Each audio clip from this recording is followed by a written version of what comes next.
6월 11일 새벽 기도회를 하나님 앞에 드립니다. 오늘 하나님께서 우리에게 주신 말씀은 고린도전서 7장 1절에서 24절까지의 말씀입니다. 기록된 하나님의 말씀을 제가 봉독합니다. 너희가 쓴 문제에 대하여 말하면 남자가 여자를 가까이 아니함이 좋으나 음행을 피하기 위하여 남자마다 자기 아내를 두고 여자마다 자기 남편을 두라. 남편은 그 아내에 대한 의무를 다하고 아내도 그 남편에게 그렇게 할지라. 아내는 자기 몸을 주장하지 못하고 오직 그 남편이 하며 남편도 그와 같이 자기 몸을 주장하지 못하고 오직 그 아내가 하나니 서로 분방하지 말라. 다만 기도할 틈을 얻기 위하여 합의상 얼마 동안은 하되 다시 합하라. 이는 너희가 절제 못함으로 사탄이 너희를 시험하지 못하게 하려 함이라. 그러나 내가 이 말을 함은 허락이요 명령은 아니니라. 나는 모든 사람이 나와 같기를 원하노라. 그러나 각각 하나님께 받은 자기의 은사가 있으니 이 사람은 이러하고 저 사람은 저러하니라. 내가 결혼하지 아니한 자들과 과부들에게 이르노니 나와 같이 그냥 지내는 것이 좋으니라. 만일 절제할 수 없거든 결혼하라. 정욕이 불같이 타는 것보다 결혼하는 것이 나으니라. 결혼한 자들에게 내가 명하노니 명하는 자는 내가 아니요 주시라. 여자는 남편에게서 갈라서지 말고 만일 갈라섰으면 그대로 지내든지 다시 그 남편과 화합하든지 하라. 남편도 아내를 버리지 말라. 그 나머지 사람들에게 내가 말하노니 이는 주의 명령이 아니라 만일 어떤 형제에게 믿지 아니하는 아내가 있어 남편과 함께 살기를 좋아하거든 그를 버리지 말며 어떤 여자에게 믿지 아니하는 남편이 있어 아내와 함께 살기를 좋아하거든 그 남편을 버리지 말라. 믿지 아니하는 남편이 아내로 말미암아 거룩하게 되고 믿지 아니하는 아내가 남편으로 말미암아 거룩하게 되나니 그렇지 아니하면 너희 자녀도 깨끗하지 못하니라.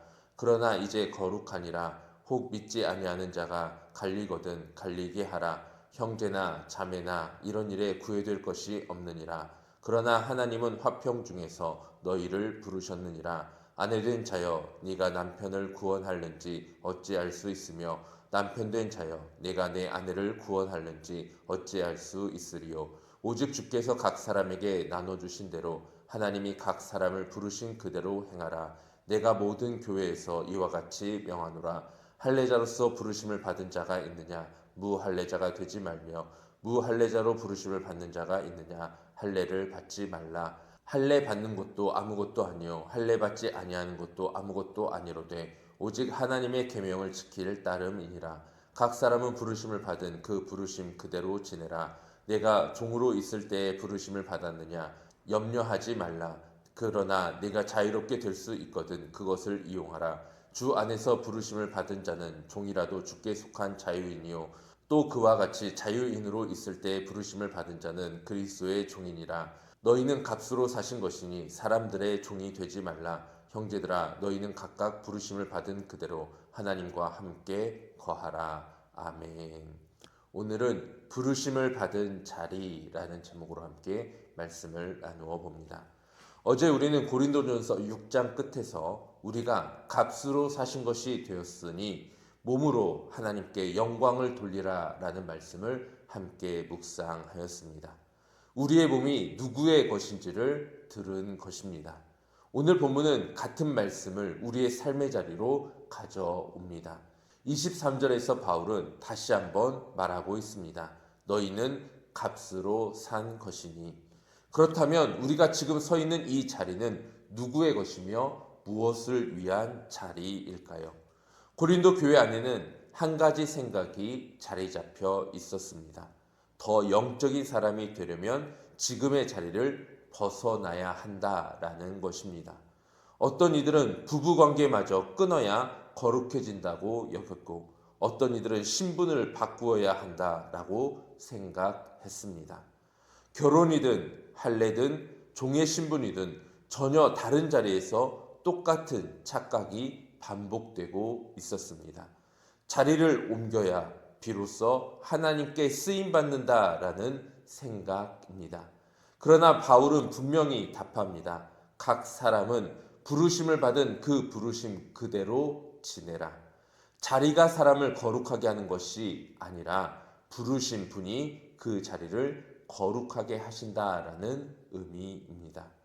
오늘 이 말씀은 우리의 삶의 자리 가운데에서도 동일하게 묵상될 수 있습니다. 우리도 사명이 있는 곳을 자주 착각합니다. 우리는 흔히 내가 원하는 자리, 내가 만족하는 자리에 있을 때 사명이 있다라고 생각할 수 있습니다.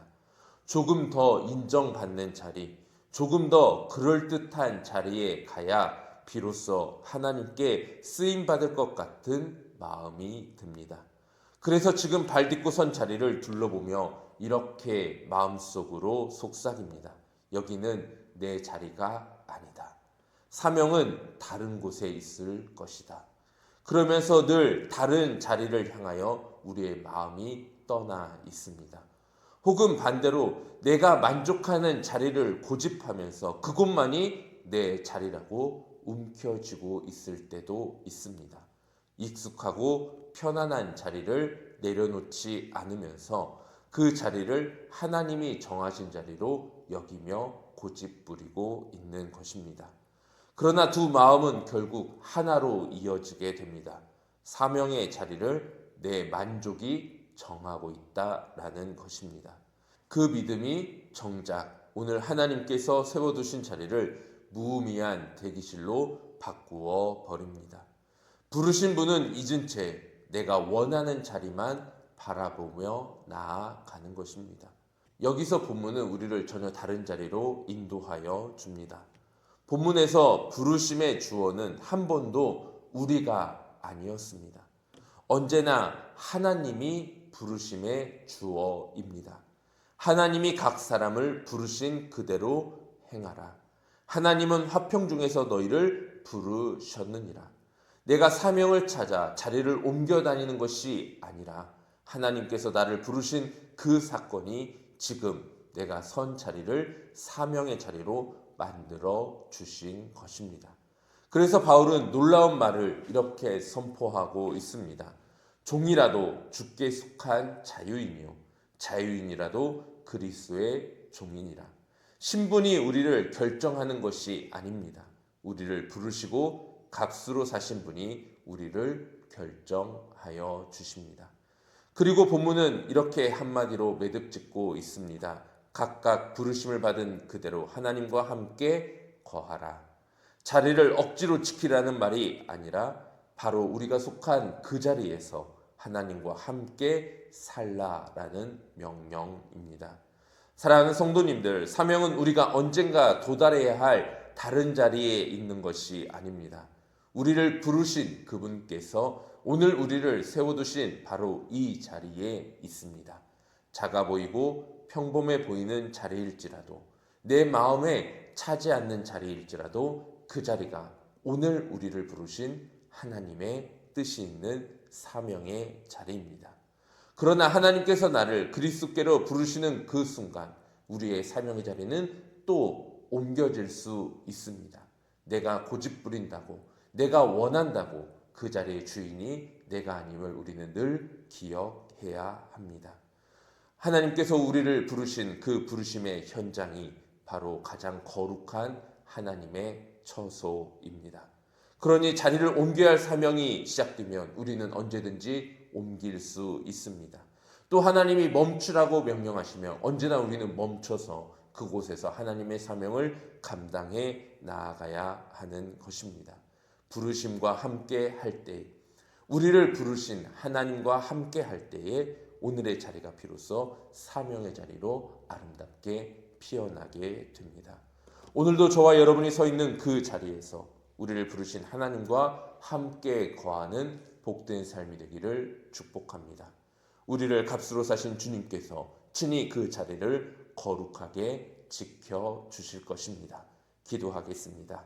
사랑과 은혜가 풍성하신 하나님 아버지, 오늘도 우리의 삶의 자리 가운데에서 우리가 어느 자리에 서 있어야 하는지, 우리의 사명의 자리가 어디에 어떻게 우리에게 마련되어 있는지를 깨달아 알게 하여 주옵소서. 부르신 그분의 뜻에 따라 우리가 부르신 그분의 원하는 방향대로 우리의 삶을 나아갈 수 있도록 우리를 주장하여 주옵소서. 하나님, 오늘도 하나님이 기뻐하시는 자리에서 하나님이 기뻐하시는 일들을 감당하며 하나님이 기뻐하시는 자리에서 하나님이 원하시는 일들을 행하며 나아가는 복된 하루가 되기를 간절히 소망합니다. 우리의 주인 되신 주님이 원하시는 아름다운 하루 되기를 간절히 소망하오며 예수 그리스도의 이름으로 기도하옵나이다. 아멘.